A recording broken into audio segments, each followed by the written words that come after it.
안녕하세요. 사연을 부탁해입니다. 오늘의 사연을 소개하겠습니다. 퇴근 후 집에 들어서자마자 익숙한 현관 불빛 아래로 엄마의 그림자가 성큼성큼 다가왔습니다. 넌 대체 왜 이렇게 전화를 안 받아? 손목을 낚아채다시피 하며 엄마가 다급한 얼굴로 말했어요. 전화했었어? 가방을 내려놓지도 못한 채 되물었고 엄마가 눈을 부릅뜨며 말을 이어갔습니다. 10번도 넘게 했는데 너 휴대폰 잃어버린 거 아냐? 그제야 제가 웃으며 백에서 휴대폰을 꺼냈어요. 오늘 거래처 회의 있었잖아. 벨 울릴까봐 꺼놨는데 회의 끝나고 시간 보니까 늦었더라고. 급히 오느라 켜는 것도 깜빡 잊고 있었어. 근데 그이는 어디 갔어? 오늘 일찍 온다고 했는데? 제 물음에 엄마가 갑자기 목소리를 낮췄어요. 정서방 아까 왔다가 다시 나갔어. 뭐? 왔다가 나갔다고? 애 안 보고 어딜 나간 거야? 엄마도 집에 가봐야 하는데. 순간 놀란 눈으로 거실을 둘러봤는데요. 엄마 입에서 놀라운 말이 새어나왔습니다. 정서방 왔길래 가려고 했거든. 근데 갑자기 정서방 휴대폰이 울리더라고. 이상하다. 오늘 별다른 약속 없다고 했는데. 엄마라고 부르는 걸 보니까 사부인 같았어. 엄마가 말끝을 흐리다 조심스럽게 말을 이어갔습니다. 근데 통화 내용이 좀 이상했어. 뭐 집을 날렸다는 소리를 하더라고. 재수씨가 어쩌고 저쩌고 하면서 뛰쳐나간 거 보니까 사돈댁에 무슨 큰일이 난 모양이야. 그 말에 머릿속이 새하얘진 채 물었습니다. 엄마, 잠깐만. 그러니까 서방님네가 집을 날렸다 뭐 그런 통화였단 말이야? 제가 믿을 수 없다는 듯 엄마를 바라봤더니 엄마가 제 눈치를 살피며 조심스럽게 덧붙였습니다. 나도 막 자세히 들은 건 아닌데 집을 날려먹었다는 말은 똑똑히 들었어. 뭔가 큰일이 난 것 같더라고. 그러면서 정서방이 나한테 미안하다고 하면서 막 뛰쳐나갔고 말이야. 당황스러움에 말문이 막혔는데요. 이제 막 육아휴직이 끝나 겨우 업무에 적응해 나가던 차였기에 엄마가 아들을 돌봐주고 계셨거든요. 그런데 그날따라 엄마가 도무지 알아들을 수 없는 말들을 하고 있었다 보니 선뜻 이해가 되지 않았는데요. 서방님이 집을 날려먹었다는 통화 내용을 들었다며 엄마가 놀란 채 열심히 설명을 하고 있었지만 그 말을 도저히 이해할 수 없었어요. 서방님이 결혼한 지 겨우 넉 달, 그러니까 채 반년도 지나지 않았을 무렵이었습니다. 잠깐 시댁 상황을 말씀드리자면 시부모님은 형편이 넉넉한 편이었어요. 시부모님은 예전부터 돈으로 걱정할 일은 없다고 단언할 만큼 자산이 탄탄한 분들이셨고 서방님 부부에게 신혼집으로 꽤 비싼 아파트를 해주기도 했습니다.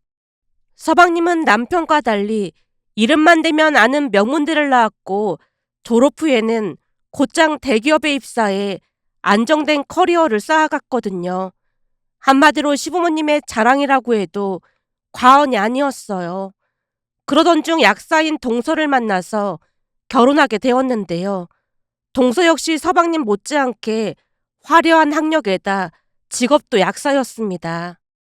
우리 부부는 서울에 있는 한 대학에서 만나 결혼까지 하게 되었지만 시부모님은 명문대를 나오지 못했다는 이유로 우리를 투명인간 취급하곤 했습니다. 우리 부부가 결혼할 때는 딱히 돈을 보태주지 않겠다며 모든 걸 우리 보고 알아서 하라고 했을 정도였으니까요.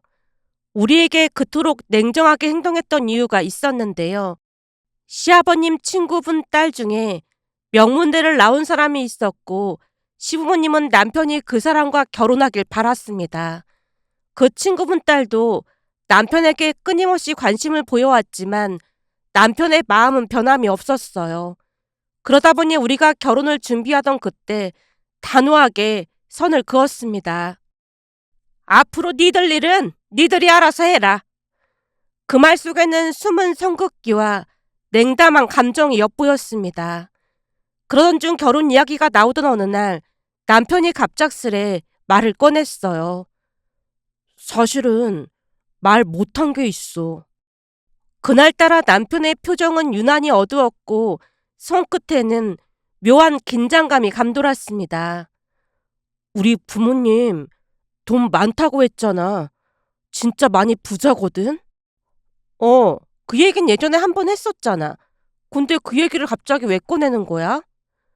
부자긴 한데 좋은 분들은 아니야. 그 순간 말끝이 뚝 끊기더니 남편이 조심스레 그러나 아주 단호하게 가족 이야기를 털어놓기 시작했어요. 남편은 대학 시절 내내 가족 이야기를 꺼낸 적이 거의 없었습니다.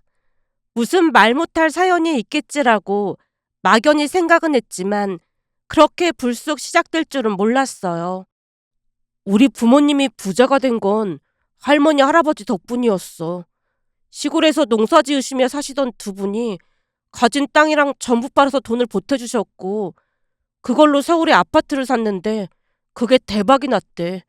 그 뒤로는 계속 재산을 불리면서 지금처럼 된 거지. 남편의 말은 거기서 끝나지 않았습니다. 근데 돈을 보자 욕심이 생긴 거야. 그 돈을 갚겠다고 해놓고 연을 끊어버렸거든. 남편의 눈이 피로한 사람처럼 흐려졌고 저는 그 말뜻을 온전히 받아들이기까지 시간이 필요했다고 해야 할까요? 하지만 남편이 계속해서 말을 이어갔습니다. 예전에 고모가 우리 집에 찾아왔었어. 친가 가족들하고 연을 끊고 살았다 보니 고모 얼굴도 가물가물했거든. 그러나 중에 고모가 집안이 떠내려가라 소리를 질러대더라고. 그 바람에 결국에는 부모님이 고모를 내쫓았어. 근데 그날 고모의 눈이 많이 슬퍼 보이는 거야. 그래서 몰래 밖에 나가보니까 고모가 1층 현관 앞에 쭈그리고 앉아서 눈물을 흘리고 계시더라고. 그러면서 우리 부모님이 어떤 사람인지 다 말해줬는데 그 얘기 듣고 큰 충격을 받았어. 남편이 커피잔을 들어 천천히 한 모금 마셨고 제가 무슨 말을 해야 할지 몰라 눈을 마주치지 못하자 남편이 다시 입을 열었습니다. 그래서 그 뒤 몰래 할머니 할아버지한테 용돈도 보내드리고 있고 고모네도 도와드리고 있었어. 그때 고모가 집에 와서 그 난리를 쳤던 이유가 있었는데 말이야. 고모부가 일하시다가 크게 다치셨다는데 수술비가 필요하셨거든. 그래서 내가 몰래 안방 보석함에서 엄마가 넣어둔 금두꺼비를 훔쳤어. 뭐? 금두꺼비를 훔쳤다고? 말도 안 되는 얘기에 눈이 휘둥그레졌지만 남편은 오히려 담담한 표정으로 고개를 끄덕였습니다. 그거 훔쳐서 고모한테 가져다 드렸으니까 오해는 하지 마.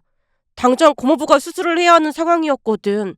물론 고모가 울면서 거절하셨는데 그때 나는 그게 정당하다고 생각했어. 따지고 보면 할머니 할아버지 재산인 거나 마찬가지잖아. 그러니까 당연히 고모 몫도 있는 거고 말이야. 고모가 울면서 안 받는다고 하길래 내가 막 화내면서 드렸어. 고모가 이렇게 착하게만 사니까 고생만 하는 거라고 하면서 말이야. 근데 그때 금두꺼비를 받아들고는 병원 바닥에 주저앉아서 통곡하던 고모의 울음소리가 지금까지도 생생해. 그 말을 하던 남편의 손이 살짝 떨렸습니다. 그 와중에도 웃긴 게 뭔 줄 알아? 우리 엄마는 지금까지도 금두꺼비를 잃어버린 줄 모르더라고. 그 말을 들으며 침묵을 유지할 수밖에 없었는데요. 가끔 남편의 눈이 슬퍼 보였던 이유를 그제서야 알 수 있었으니까요. 제가 할 말을 잃은 채 눈치만 살피고 있자 남편이 다시 말을 꺼냈어요. 결혼하게 되면 그런 분들이 시부모가 되는 거야. 그래서 미리 말해두고 싶었어. 그리고 나 결혼할 때도 부모님 도움 안 받을 생각이야. 할머니 할아버지는 그 고생을 하시는데 그 돈으로 호의호식할 생각 없거든. 잠시 침묵이 흐른 후 제가 차분히 입을 열었습니다. 내 생각에는 혹시 결혼자금 보태주시면 받는 게 맞는 것 같아. 남편이 놀란 눈으로 저를 바라보며 말했어요. 방금 다 말했잖아. 난 절대 돈 받을 생각 없다고. 남편이 고개를 세차게 내저으며 거절 의사를 분명히 했지만 제가 침착한 목소리로 말을 이어갔습니다. 아니지. 그 돈 받아서 할머님, 할아버님께 돌려드리는 게 맞는 거 아닐까? 자기네 부모님 두 분이 돌려드리기 원치 않으시니까 그런 식으로라도 자기가 돌려드리면 되잖아. 내가 얼추 계산해봤는데 내가 모은 돈이랑 자기가 모은 돈 합하면 전세 정도는 갈 수 있을 것 같더라고. 그러니까 우리끼리만 아는 비밀로 하고 할머님, 할아버님께 드리자. 일부는 고모님께도 드리고 말이야. 제 말이 끝나자마자 남편이 숨이 끊길 듯 꺽꺽 소리내어 울다가 다시 입을 뗐습니다. 자기야, 너무 고마워. 사실 나는 자기가 나랑 결혼 안 한다고 할 줄 알았거든. 그런 생각까지 해주고 정말 고마워. 혹시 몰라서 하는 말인데 나는 자기가 좋은 사람이라 결혼 결심한 거지. 자기네 집이 부자라서 결혼 결심한 거 아니거든. 근데 자기는 역시나 좋은 사람이 맞다는 확신이 들어서 나야말로 정말 고마워. 역시 내가 사람 보는 눈이 있었어. 정말 고마워. 남편이 제 손을 잡고는 오랜만에 환한 미소를 지었습니다. 그날 이후 우리는 시댁과 적당한 거리를 두고 살아가고 있습니다. 명절이면 인사차 한두 번 들르는 것이 전부고 그 이상을 기대하거나 요구받은 적도 없었으니까요. 어쩌면 시부모님이 처음부터 저를 마음에 들어 하지 않았기에 그런 관계가 오히려 우리에게는 다행이었던 셈이었습니다. 하지만 서방님이 명문대 출신 약사인 동서와 결혼을 결심하자 시부모님은 완전히 다른 태도를 보였어요. 혹시나 결혼이 잘못될까 싶어 노심초사했으니까요. 특히 동서는 집 문제에 많이 예민했는데요. 10억 이하의 집이라면 결혼을 안 하겠다는 말까지 했다고 해서 시부모님이 바로 집을 마련해 줬습니다. 시부모님이 더욱 그랬던 이유가 있었는데요. 동선의 부모님 두 분 다 대학 교수였거든요. 그 화려한 스펙 앞에서 시부모님은 평소 보여주지 않던 긴장감마저 드러냈어요. 우리가 돈은 많은데 항상 학벌이 문제였잖아. 그러니 그 정도는 감수해야지. 그 말을 반복적으로 했던 기억이 납니다. 그렇게 해서 마련된 신혼집은 누가 봐도 과하다 싶을 정도의 아파트였고 두 사람은 누구보다도 여유롭고 평화로운 시작을 했습니다. 그런데 그 신혼집을 날려먹었다는 말을 듣게 될 줄은 정말이지 상상도 못했기에 큰 충격을 받을 수밖에 없었어요. 도대체 무슨 일이 있었던 것일까? 그 자리에 그대로 굳어진 채 그들이 집을 날려먹었다는 소리가 머릿속을 계속 맴돌고 있었습니다. 머리는 복잡했고 마음은 어딘가 허공에 붕 떠있는 기분이었어요. 그때 엄마가 조심스레 다가와 재촉했습니다. 그러지 말고 얼른 정서방한테 전화라도 해봐. 엄마 목소리에는 초조함이 잔뜩 묻어 있었어요. 하지만 제가 고개를 저었습니다. 엄마가 제대로 들은 게 맞다면 지금쯤 난리 났을 텐데 괜히 전화해서 뭐 하겠어. 게다가 시부모님은 나를 그다지 좋아하지도 않잖아. 생신 때도 오지 말라고 할 정도인데 괜히 나서는 건 아닌 것 같아. 나중에 그이 들어오면 그때 물어볼게. 큰일이 아니어야 할 텐데 걱정이다. 제가 쓴웃음을 지으며 말했어요. 걱정할 게 뭐 있어. 우리 쪽에서 사고 친 것도 아니고 돈도 많은데 어떻게든 되겠지. 말끝에 시부모님이 우리를 싫어한다는 말을 덧붙였더니 그게 엄마 귀에 박힌 모양이었습니다. 엄마가 미간을 좁히며 조용히 그러나 단단한 목소리로 말했어요. 너 정도면 얼마나 괜찮은데 대체 왜 그렇게 싫어하는 건지 모르겠다. 거기다 정서방 같은 사람이 어딨다고 차별을 해. 아무리 봐도 정서방 같은 사람 없어. 그까짓 학벌이 뭐라고 자식을 그렇게 차별하냔 말이야. 전에 네 말 들어보니까 네 동서 말이야. 보통 내기가 아닌 것 같아. 아무리 약설하지만 결혼할 때 10억이 넘는 집을 사달라니 그렇게 조건만 따지는 사람이랑 결혼시켜서 큰 코 다치는 경우를 내가 한두 번 본 게 아니거든. 인성이 중요한 거지. 학벌이 뭘 그렇게 대수라고 그래. 그렇다고 니들 학벌이 많이 나쁜 것도 아니고 말이야. 엄마가 흥분하는 모습을 보며 가볍게 웃으며 말했어요. 엄마, 그래도 나한테 뭐라고 하거나 시집살이를 시키거나 그런 건 없잖아. 딸처럼 챙긴다면서 시집살이 시키는 집도 많다던데 난 오히려 우리한테 관심 없는 게 더 편해. 엄마가 고개를 천천히 끄덕이며 작게 한숨을 내쉬었습니다. 그건 네 말이 맞긴 하지. 그래도 시집살이 시키지는 않는다고 하니까 다행이네 뭐. 그러니까 엄마도 너무 신경 쓰지 마. 그제서야 엄마 얼굴에 조금씩 미소가 번졌습니다. 엄마가 다시 가볍게 웃으며 가방을 챙겼어요.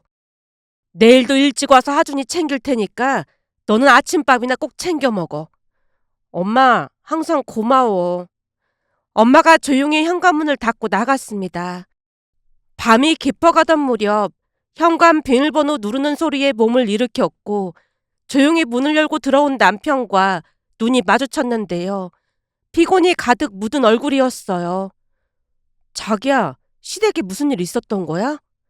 제가 조심스럽게 묻자 남편이 깊은 한숨을 내쉬며 대답했어요. 말도 마. 엄마가 쓰러지셔서 병원 다녀왔어. 어머님이 쓰러지시다니. 남편이 소파에 털썩 주저앉더니 고개를 떨궜습니다. 공부만 하던 범생이가 사고를 다치고 사람 일 모르는 거라니까. 설마 서방님이 무슨 사고라도 친 거야? 가서 들어보니까 주식이랑 코인까지 했다더라고. 요즘 뉴스에 난리 난 그 코인 있잖아. 그걸 엄청 많이 샀다는데 지금 그 코인 때문에 뒤집어졌잖아. 다 날린 거지 뭐. 그 말에 눈을 크게 뜨고 물었어요. 그럼 설마 아파트 담보대출 받아서 몽땅 그걸 샀단 말이야? 그 바람에 하루아침에 다 날린 모양이야. 들어보니 같은 회사 사람이 주식이랑 코인으로 대박나서 그만뒀다는데 그 얘기 듣고 혹했다나 봐. 주식은 물론이고 코인도 그 사람 추천으로 샀다는데 끝장난 거지 뭐. 말끝을 흐리는 남편의 표정은 착잡함 그 자체였습니다. 근데 그걸 정말로 서방님이 했단 말이야? 서방님 원래 주식의 주자도 모르던 사람이었잖아. 그런 사람이 코인까지 했다는 게 믿기지가 않네. 남편이 고개를 좌우로 살짝 흔들더니 낮은 목소리로 덧붙였어요. 그러니까 말이야. 나도 이상하긴 해. 아버지도 이상하게 생각하는 눈치셨고 말이야. 근데 동생이 했다고 하니까 알 수 없는 일이지 뭐. 잠시 잠깐 정적이 흘렀는데 남편이 낮게 하지만 분명한 어조로 말했습니다. 아버지는 재수 씨를 의심하는 눈치야. 동서를? 아무리 생각해봐도 동생이 그랬다는 게 믿어지지가 않잖아. 돈이 필요했으면 부모님한테 말하면 다 해줬을 텐데 굳이 주식이랑 코인을 할 이유가 뭐가 있겠어. 참 알다가도 모를 일이야. 남편이 다시 고개를 저었습니다. 확신은 없었지만 의심은 커져만 갔고 그 와중에도 시부모님은 조용히 동서의 눈치를 살피고 있다고 했습니다. 저도 마음속으로는 동서가 의심이 됐지만 괜히 참견하고 싶지 않아 그냥 모른 척 했어요. 그런데 그 뒤 더욱 기가 막힌 일이 일어날 줄 누가 알았겠어요. 할머님 생신이 가까워지자 익숙하게 고모님께 전화를 걸었습니다. 조금 부끄러운 얘기지만 할머님, 할아버님 댁에서 무슨 일이 있거나 행사가 있으면 늘 고모님과 상의하곤 했거든요. 시부모님은 오래전부터 말 그대로 손절이란 단어가 어울릴 만큼 할머님, 할아버님을 철저히 외면한 채 살고 있었으니까요. 우리 부부가 대신 그 자리를 채웠다고 해도 과언이 아니었어요. 한 달에 한 번씩 시골로 내려가 두 분과 소박한 시간을 보내다 오곤 했습니다. 할머님, 할아버님은 증손주인 우리 아들을 무척이나 예뻐하셨고 아이 역시 두 분을 유난히 잘 따랐어요. 비록 오래된 낡은 집이었지만 그것만큼은 아이에게도 우리에게도 진짜 가족의 온기를 느낄 수 있는 곳이었습니다. 특히 아들은 집에서는 채소를 잘 안 먹었지만 시골에만 내려가면 군고구마를 양손에 쥐고 깔깔 웃었고 싱싱한 상추에 삼겹살을 얹어 쌈을 싸먹기도 했습니다. 햇살 가득한 마당에서 토마토를 쥐고 국물을 뚝뚝 흘리며 먹는 모습은 도시에서는 볼 수 없는 풍경이었으니까요. 여행보다도 놀이공원보다도 그곳에서 보내는 하루가 더 즐거웠습니다. 우리는 그 기억들을 차곡차곡 쌓아가고 있었고, 그럴 때마다 고모님은 꼭 말하곤 했어요. 이렇게 마음 써줘서 참 고마워. 그날도 전화를 받자마자 고모님이 반가움이 가득 묻은 목소리로 인사를 건넸습니다. 바쁠 텐데 내려올 수 있겠어? 할머님 생신이신데 당연히 내려가야죠. 고모님도 오시는 거죠? 그럼 우리도 가야지. 근데 우리까지 가면 집이 좀 좁아서 불편할까 걱정이네. 그 근처에 펜션도 있다던데 방 하나 예약해둘까? 아니에요. 다 같이 부대끼는 재미로 내려가는 거잖아요. 할머님도 그걸 좋아하시고요. 다 같이 거실에서 이불 깔고 수다 떨어야죠. 할 얘기가 아주 많은걸요? 어쩜 이렇게 배려심이 많을까나. 항상 고맙다. 그런 부모한테 이렇게 착한 아들 며느리가 있다는 게 신기할 정도야. 그 말 속에는 늘 묵직한 슬픔이 숨어 있었습니다. 고모님 말씀처럼 바르게 살아오려고 노력했던 남편을 보며 한편으로는 안쓰럽고 또 한편으로는 더 잘해야겠다는 다짐을 하곤 했어요. 그날도 우리는 그렇게 소소하고도 평화로운 대화를 나눴습니다. 그러나 그 다음 주 우리가 마주하게 될 일이 그 평온한 일상을 단숨에 깨트릴 줄은 그 누구도 예상하지 못했는데요. 그날 우리는 마당에 있는 평상 위에서 도란도란 웃음 섞인 시간을 보내고 있었습니다. 할머님 생신을 맞아 평상 위에 음식들을 차려놓고 아이는 마당을 뛰어다니며 연신 신이 나 있었어요. 고즈넉한 시골집 마당 위로 햇살은 따스했고 바람은 느긋했는데요. 그 순간까지만 해도 모든 것이 평온했습니다. 그런데 대문 너머로 낯선 인기척이 들려왔습니다. 무심코 고개를 돌렸고 그 자리에 서 있는 두 사람을 보는 순간 몸이 얼어붙는 것 같았어요. 서방님과 동서가 서 있었거든요. 순간 마당에 있던 모두가 호흡을 멈춘 듯 조용해졌고 눈길이 조심스레 두 사람에게 쏠렸습니다.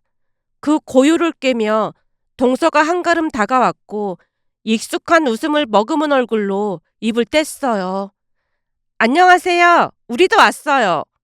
모두가 일어서지도 않은 채 경계심 가득한 눈빛으로 두 사람을 바라봤고 제가 조심스레 말을 꺼냈습니다.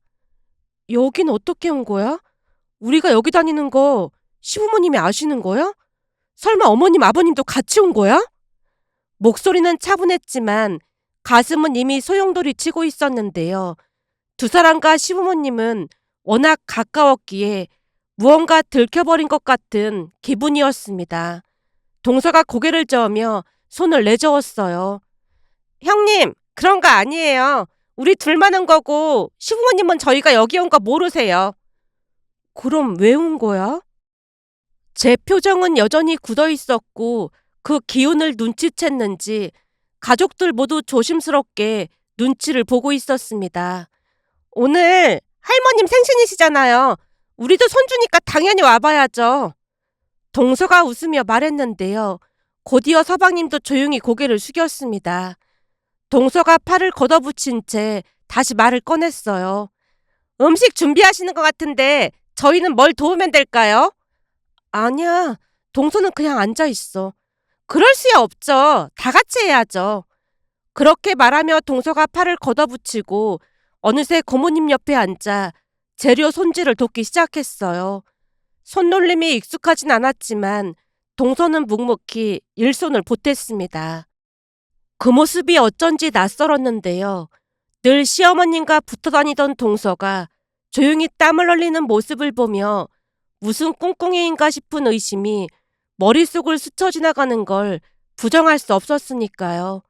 그렇게 음식 준비가 끝나고 다 함께 밥상 앞에 둘러앉았을 때였어요. 도란도란 웃음 섞인 대화들이 오가던 중 동서가 백에서 무언가를 꺼냈습니다.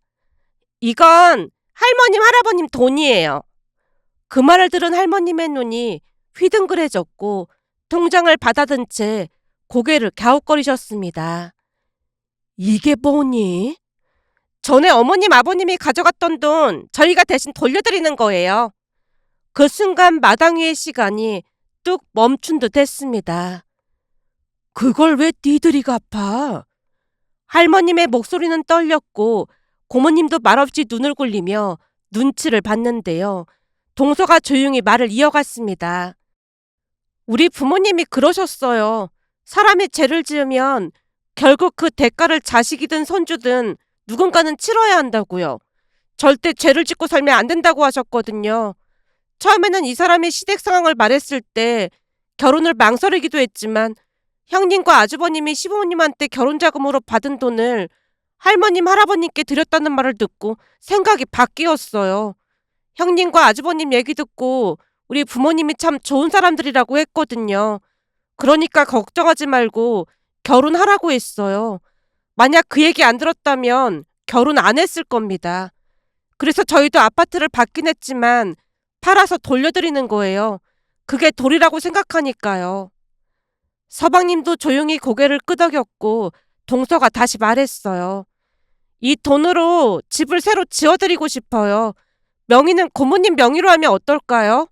들어보니까 이 집도 고모님이 어렵게 마련해 주신 거라면서요. 혹시 모를 일에 대비해서 고모님 명의로 하는 게 좋을 것 같아요. 그리고 남은 돈은 할머님, 할아버님 노후자금으로 쓰셨으면 좋겠습니다. 첫째가 이미 돈을 줘서 형편이 많이 나아졌어. 그러니까 우리한테 안 줘도 된다. 할머님이 말을 잇지 못했고 고모님은 눈을 감고 고개를 떨궜습니다. 그리고 우리도 마찬가지였어요. 우린 그저 주식과 코인으로 집을 날렸다고만 생각했지 그 속에 그런 깊은 뜻이 숨어 있을 줄은 정말이지 꿈에도 몰랐으니까요. 우리는 그 진심 앞에서 서늘했던 마음을 조금씩 내려놓을 수 있었습니다. 그 뒤 정말로 집이 지어졌습니다. 할머님과 할아버님이 살고 계시던 땅 위에 말 그대로 어마어마하게 멋진 집이 우뚝 들어섰는데요. 여기가 우리 집이라니 아직도 꿈만 같다. 할머님이 마당에 놓인 흔들의자에 앉아 웃으셨고 할아버님은 팔짱을 낀 채 묵묵히 집을 올려다보셨습니다. 우리가 들인 돈으로 생활이 조금 나아지긴 했지만 집이 많이 낡았다 보니 불편한 점이 많아서 걱정이 많았는데 동서에게 참 고마운 마음이 들었습니다. 요즘 세상에 그런 마음 먹기가 절대 쉽지 않았을 테니까요. 그리고 얼마 지나지 않아 소박하지만 정성 가득한 집들이가 열렸습니다. 바람 좋고 햇살도 잘 드는 마당에 가족들이 한자리에 모였는데요. 떠들썩하게 웃던 그때 동서가 조용히 말을 꺼냈습니다. 이 자리를 빌려서 한 가지 말씀드릴 게 있어요. 순간 웃음소리가 멎었고 모두의 시선이 동서에게 쏠렸어요. 동서가 환한 미소를 지었지만 그 눈빛은 어딘가 결연해 보였습니다. 혹시라도 어머님 아버님이 이 집을 알게 되면요. 고모님이 복권에 당첨됐다고 하면 어떨까요? 모두가 어리둥절한 얼굴로 서로를 바라봤는데요. 확인할 방법도 없고 그렇게 말해야 별 문제가 없을 것 같아서요. 우리끼리 그냥 그렇게 알고 있는 걸로 해요. 잠시 정적이 흘렀지만 곧 고모님이 작게 웃으며 말했습니다. 복권이라니 나는 평생 한 번도 복권을 사본 적이 없지만 우선 그렇게 하마. 그 뒤 우리는 누가 모르면 그렇게 대답하기로 약속했습니다. 그렇게 시간이 얼마나 흘렀을까요? 사계절이 2번 바뀌는 사이 우리는 여전히 조용히 그리고 단단하게 우리만의 시간을 쌓아가고 있었습니다. 그러던 어느 날은 평소에는 상상도 못할 손님이 찾아왔는데요. 바로 시어머님이었습니다. 얼떨결에 인사를 드렸어요. 어머님 오셨어요? 시어머님이 대답도 없이 묵묵히 거실로 들어와 앉으셨고 조심스레 차를 내어드렸지만 찻잔을 잡는 그 손끝에는 분노가 잔뜩 서려 있었습니다. 잠시 잔을 응시하던 시어머님이 불만 가득한 표정으로 말을 꺼냈어요.